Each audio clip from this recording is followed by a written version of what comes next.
Ginoo mas timananan is ang pagkabalaan sa Diyos, no? Una itong timanan kay ang Ginoo balaan din siya.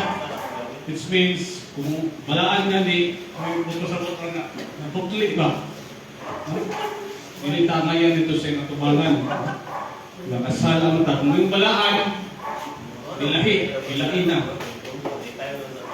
By the way, ganang pulo nga balaan. Kung sa may word, lang niya. Kung sa ba niyang, asa nila sa nagikan ng word. No? Eh, kung yung mag-Latin na siya ng word, pulong sangto. No? Kung balaan. Pero kung mato ka sa Hebrew, ang pulong yun nga balaan, di ka na sa pinalungan ng kidos. No? Hebrew word ng kidos. Nangambot pa sa bot na nilain. Nilain ka. Ano siya? Manibot pa sa bot sa balaan. Isaiah 6:3, balaan ang Ginoo. No? So, kung sa Hebrew nga language, kanang i-repeat na 3 times, yung santo, mo na yung sa ilahan. Kung sa kuha ba na siya, di ba naman ay kanang better, most, kung sa kanang superlative. Sa balik-balikong na rin sa ilahan, mo yung superlative. Balaan ang Ginoo. Habang ko po ng presay, ang direktasyon sa imong kaputli, dili ka mo tanaw sa dawatan sa iyo. No, so kung sa kaputli sa Ginoo, dili sa masagulan o hugaw. Juan 9:31, nasayod kita nga ang Diyos dili mo tagad sa mga makasasala. So dili daw tagdon sa Ginoo ang makasasala. Dili mo nawa. Hindi mo dapat yan. Sa Pinadaya 21:27, nagingon din nga walay makasulod dito sa langit, no? Nga naay bisan gamay buling sa sala. So kung makasulod ka ng langit, dapat limpyo jud ka, no? Kanang jara kana putli jud ka. Bisan na kay gamay nga sala, no? Sinadling utang. Apan walay bisan unsa nga hugaw nga makasulod sa syudad o bisan unsa nga makaulaw nga buhat o magbaka. Bisan gamay lang mabakak nimo, gamay lang sala. No? Sala kay kitanaw, nakasala na ka. Nalang kay kinahuna, nakasala na ka pinangising mo huna-huna. May pagkataon-taon, daligsan ka rin gawas. Balik lang ako kadali, guys. Balik lang sa ako kadali. Bisan ka ni Diaya na ito ang pag-inulusol, dito na sa Diyos. Kasya na sa Diyos. O wala kay kalangi, kapahambok.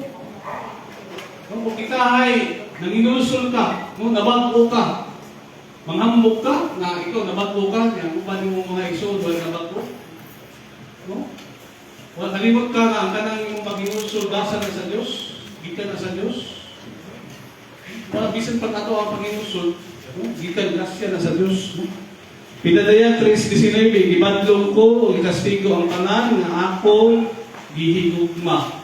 So, basta gihigugma kayo sa Diyos, mahangin yun na o pagdisiplina. Sunod is, mo na yung nanataaning nitawag na ito, purgatorio. No? Ang ikanan sa doktrina sa simbahan, dili lang na siya purely nga sa Biblia lang. No? At ang ginatawag o tradisyon. No? Kaning magisterium, divine tradition, and sacred scripture. No? Ang magisterium, kanang mga authority simbahan, mga obispo, mga pari, no? Mga kaparian. No? Magisterium. Magisterium, kanang magistery na sa tulong ng teaching, no? Magisterial teaching. Sunod is, unsay purgatorio.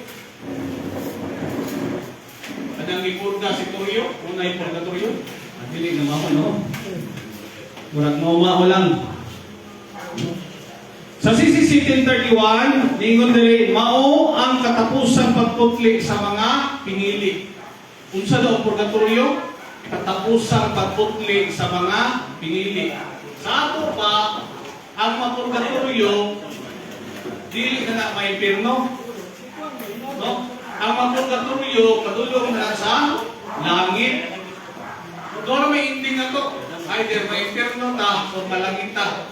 Unsa man ni purgatorio? Ang purgatorio limisanan ni padulong sa langit before na matus langit. Ano man? Kay dili man mga perfect, ang makasulod sa langit katarong perfecto. No, katarong putli jud kayo. Dili man taka-assure na may kamatay nato, sigurado ba dito magkasala sa kamay. No? So kasagaran yun sa dua, posible yun nga purgatorio. Pero ayaw targeta nila ang purgatorio. Ang targeta ang langit. Kaya kung masipyat ka may purgatorio. Yung targito ng purgatorio, yung masipyat ka may bato, nalikyan mo. Ayaw yung targeta ng purgatorio. So, niabot ng purgatory, may desisyon na sa simbahan sa Council of Florence, 1439 AD. Mo ni sa diagram. No, pag hindi ko human mo kamatay, no, kay matod pa sa Hebrew 9:27, hindi ko human mo kamatay, human madayon ka. Buti kaya tawag ko particular judgment, lahi po itong general judgment, kaya nasa Matthew 25, katong separate ng kanding ang mga kamero, lahi na. Lahi po ng hindi kamatay ni mo, pag kamatay mo, human tayo kasi Ginoo. No? O, asa mga padulong, buhara. No, padulong lang ka sa heaven o hell.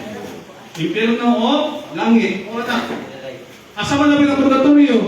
Ana, dali, ruta, madulong langit na. Nalamay po ang purgatorio mo, pasalamat mo kayo ang purgatorio mo. O, nga naman, pagkahuman na langit, yun na. Pero, tiban na kasakit na agian mo sa purgatorio, mura na susama sa impierno. Pero ang kalainan na lang niya, no, adun na ang impierno, why na tapos.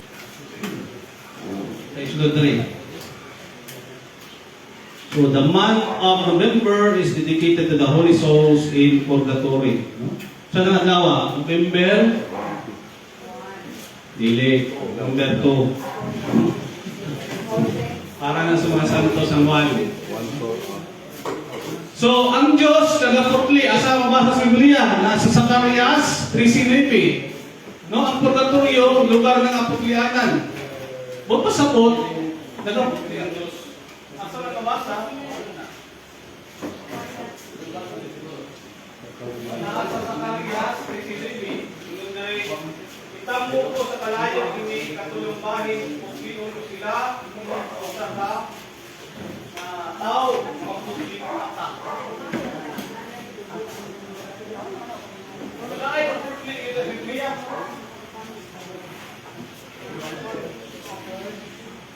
Kung sa may rason na lang, linisan ta, putliyon ta. Nasa 1 Corinto 3:13. Kaya ang kalayo ni atong adlaw magpasayag sa buhat sa taksa. Kaya kini sa kalayo kung tao ang iyang patungod na ilalisan. Tingan sa naon sa destino ayan. Kunya dinhi sa Genesis 1:15 we are created in the image and likeness of God, no? Genesis 1:26. No, gibuhat ang Dios nga susama sa iyahang panagway. So sa pagbalik nato dito sa iyaha, dapat kung giunsa ta paghimo, pagiha ta pagbalik. Kung gi-create as Ginoo nga putli ta, pagbalik nato dito sa langit, dapat putli ta. No? Mao na nga sa Hebrew 12:29 ingon diya, no? For our God is a consuming fire. Ang ato ang Diyos susama sa kalayo nga naga-ut-ut. Bukod pasabot ang Ginoo ang Ginoo ang kalayo, ang Ginoo susama sa kalayo nga naga-putli. Tingnan na din no. Sa Marcos 9:49 ingon dito ang tanang tao putlion sa kalayo. Pinay tanan. Okay na. Kita tanan no. Makikita tayo pagputli, pinaagi sa kalayo. Either kinabuya o sa umaabot. Live ni siya. Hebreano 12:23. Ingon diri, miduol kamo sa Dios ang maghuhukom sa tanang tao o sa mga espiritu nga nahingpit na. Sa ato pa ay naaday mga espiritu nga gihingpit. Asam nagapita? Kumingon ka gamit, wala may hingpito na to, may perfect naman to. Kung sa impirno po, kung ano naman ito, bilang-bilang naman ito. Kung sa yung lugar na higpitanan. O, yun siya ang ginatawag mga kalat na nasa purgatorio. No? So, kanila nga verse, Hebrew 12:23. Matthew 5:48, kinahanglan Nga magmahimpit ka mo, ingon nga himpit ang inyong amahan nga tuwa sa langit. So, importante, be perfect because your Father in heaven is perfect. Mo na yung request sa ito, maghimot na perfect, namatay ka na perfect. Sa Latin na Vulgata, napay mabasa niya nga word na purgatorio. Makita na ito ang root word. No? Uno, 2 Peter chapter 1 verse 9. Ingon dali. Si inem prestiusong hek kikos es itman to tentans oblivionem asipiens purgationes pitirom surom delictorum. No? So maning purgationes, mo din gigikanan sa word ng purgatory. No? Linisanan. Purgatory. Hebreo 1:3. Quicum sed splendor gloria et figura substantia eius pertansi omnia verbo virtutes sui purgationem peccatorum. Ano yung purgationem peccatorum? Linisanan sa sala. Purgationem peccatorum. Diyan na, muna siya nakikita ng word na purgatory ka, no? Pero na yung mga translation sa Bible na naan yung word na purgatorio. Kasagrada bro.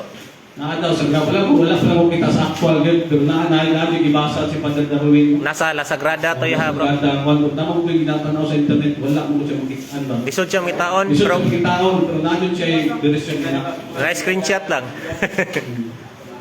Teksto nga ng padayan nga adunay lugar o kahintang nga dili langit o dili impierno, no? Nabay kahintang kani man mag-explain ng purgatorio, dili pwede nagtahon mo explain ka ng proof gani nga regarding mo sa hinahinayog hanay ba padulong ka sa explanation. For example, usayd ko kanang Juan 1:18 sa minadida sa Juan 1:18. Ingon din wala pa kayong tao na nakakita sa Diyos, ang buktong anak sa Diyos, na pinangga kayo sa amahan. Mao'y nagpaila kaniya, kinsa di ay no? So, wala pa kayo nakakita sa Diyos, diri sa Juan 1:18. Now, kanto galing, diri po sa 1:13, tingnan po diri nga, kung wala pa rin nakasaka sa langit, gawas niya itong nanakaw gikan sa langit, ang anak sa tao. No? Sa Lucas 16:22, nag-iskot na rin ang kiliran ni Abraham. Kaning kiliran ni Abraham, di ba? Kato man yung sa Lazaro, tapos katong dato. Di ba niya ito siya dito? Katong yatuan niya, dili ito siya, langit. O ito ginatawag ang Abraham's bosom. So na yung intermediate place. No? Kaya nganong kaingon magtaka, dili ito siya langit. Tungkol kay, diri sa Juan 1:18, John chapter 3 verse 13. No? Nag-ingon na daan din na wala pa'y nakasaka sa langit, wala pa'y nakakita sa Diyos. So kung ato nga tayo, ato to siyang i-apply, no? So dili ito siya ma-qualify as langit, kung dili mo tinatawag ang Abraham's bosom, intermediate place. So sa ato pa, diyan sa Biblia, naaday mga lugar diha, na dili langit, dili po impierno. No? Na-intermediate place. So dili, imposible, na magsulti po na naapoy, purgatorio. Kaya may mga intermediate place Biblia. No? Naapot sa 1 Pedro 3:19, kani, namingon, gipatay siya ingon na tao, no, ini ko pagaman nga pagkamatay ni Kristo, ingon diri. Gipatay siya ingon nga tao, apan gibanhaw siya ingon nga espiritu o sa iyang espirituhanong kahintang niadto siya og nagwali sa mga nabilanggo. So may lugar ni dili impierno. Ano man gigiwalihan niya. Dili kadang sa impierno malihan man ni mong kalag diyan dili na. Sa langit po, di na po nawalihanan, kinaluwas na sila. Pero niyanto siya dito sa mga tao nga nabilanggo, pagkahuman yung kamatay ba? No? Niyanto siya dito sa lugar nga ano na yung mga nabilanggo. So, ito lugar to. No? Oh. Mahulog to siya nga, mura siya susama sa purgatorio. Intermediate niya po nga place, dili langit, dili impierno. Mingon magandang mga laing sikta nga, langit lagi yung impierno. Naman lagi na sa lugar ng intermediate sa Biblia. Ngano yan po ang patay na? No? Anong iampo na to ang patay? No? Nakamay, pwede pa magod na sala nga, pwede pang iampo. No? Unuhuan 5, 16 hanggang 17. No? Naay sala nga pwede pang iampo, naay sala nga dili na pwede iampo. Naay sala nga makamatay, naay sala nga dili makamatay. Kung sa man ang kapatayan na, patay nga, spiritual death na siya.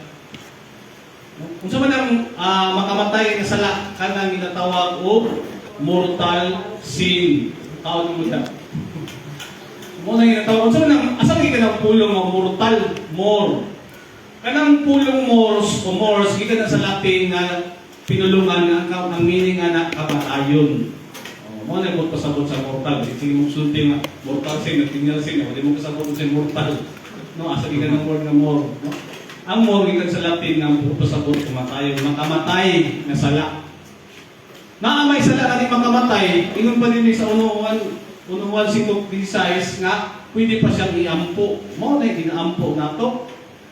No? Kay hindi kamatay sa tao, no? Dili man ang ending, no? Roma 8:28. Nugdana. Walang makapaghihiwalay sa atin sa pag-ibig ni Kristo kahit na ang kamatayan. Kanta na, no? Nasa Roma 8:28. San Mateo 12:32, ingon diri ang magsultig daw tan batok sa anak sa tao mapasaylo. Apan ang magsultig daw tan batok sa Espiritu Santo dili mapasaylo. Karon kung sa bisan sa umabot na aday sala na pwede pa mapasaylo sa umaabot. Tama na sa umaabot, o nang sa purgatorio. Pwede pa mapasaylo ng sala. Mapapas ang sala.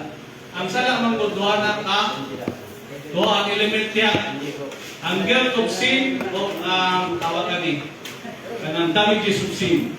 Pag makasala ang tao, naginay katong guilt na pwede pasayloon pero naabo kay damage na mo na epekto sa sala.